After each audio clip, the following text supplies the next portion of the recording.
And of course, this is all because of him being wanted for questioning on allegations of sexual assault in Sweden. No charges have been brought. Sweden's looking to extradite him just for questioning. And he has always feared that if sent to Sweden, he would be extradited on from there to the United States. He's pointed out that the United States is a country where the death penalty is still in force, and there have also been reports all through this 18-month process, unconfirmed though, that the US is already building a case against him for espionage. The stakes are very high in this. It's really a last-ditch attempt to avoid being extradited. This case is coming to a close. Laura Smith there in London, and RT's Sarah Firth has also talked to WikiLeaks spokesman Christine Hrafnsson after he met Julian Assange at the embassy there in London. He said the asylum request was triggered by the absence of other legal options and the danger of Assange ultimately being extradited to the US. The legal options here in the UK are exhausted, and it's of course very serious that in a very uncompromising manner the Swedish prosecutor has stated that he would be put into prison, into isolation upon arrival to Sweden, even though he has not been charged with anything, only wanted for questioning which he has been asked to get into for a year and a half.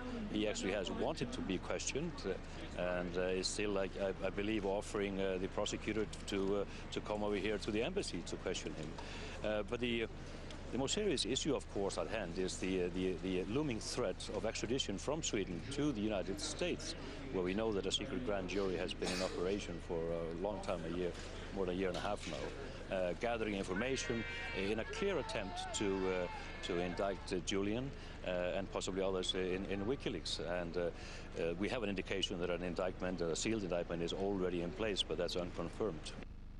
Let's now discuss further what might be next for Julian Assange with Tony Gosling, an investigative journalist who joins us now live from the UK. Tony, you've been following the developments around this Assange case. How surprising for you was this move, asking for political asylum?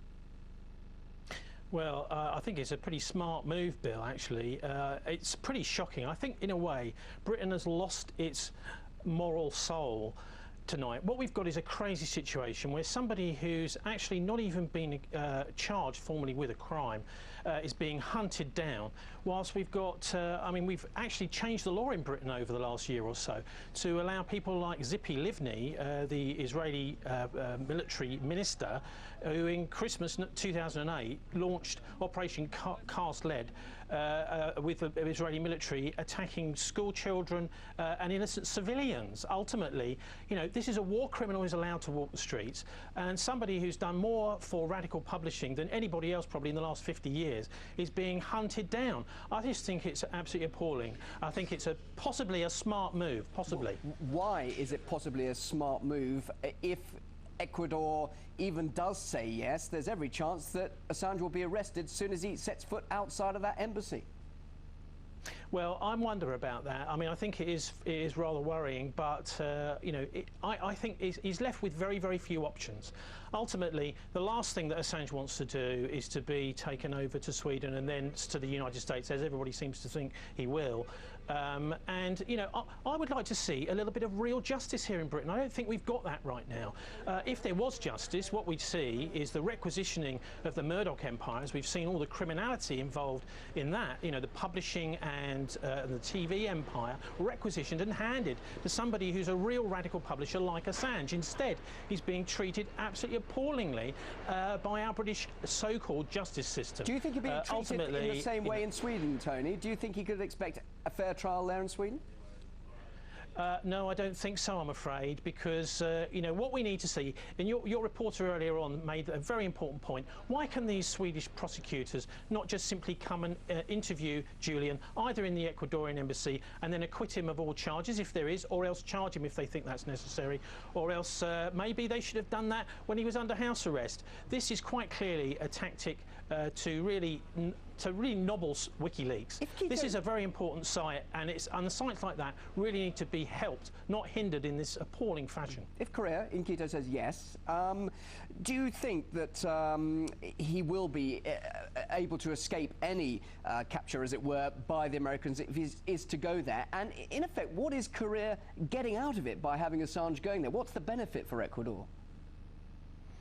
Well, I think nowadays, I think what we need some statesmen around the world with some muscle. I would like to see David Cameron intervene here. Somebody to actually say what we need to have is, I mean, I realise this is a judicial process, but I want to hear some support from our politicians, from our senior politicians, for what Britain is well known for, which is a good free press. And that's ultimately, that's what Assange has been over the years. He's been, and he's actually chosen to make this his home now. So I think we should make sure that that is protected, and we're not kowtowing to the United States because we really need this guy, and I would like to see protection for him rather than hunting him down.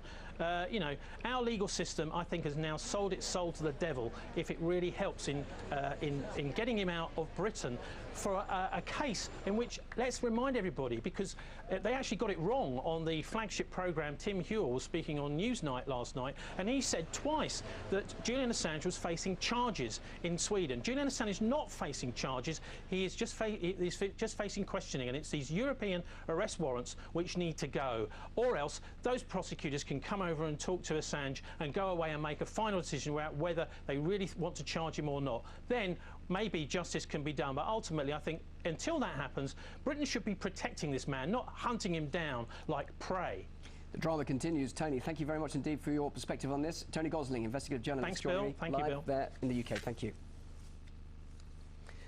Don't forget, Julian Assange's own interview programme is being broadcast here on RT throughout the day, and the latest edition is coming up later this hour for you. And if you've missed any previous parts of the series, they're always available on a special section of our website. That is assange.rt.com. I'm Julian Assange. Roger, I'll get you in the straight. Editor of WikiLeaks. We've exposed the world's secrets. These documents belong to the United States government. Been attacked by the powerful. The United States strongly condemns. Hey, quit asking questions. He broke the law. Illegally shoot the son of a... For 500 days now, I've been detained without charge. But that hasn't stopped us. Mike 10. Today, we're on a quest for revolutionary ideas that can change the world tomorrow.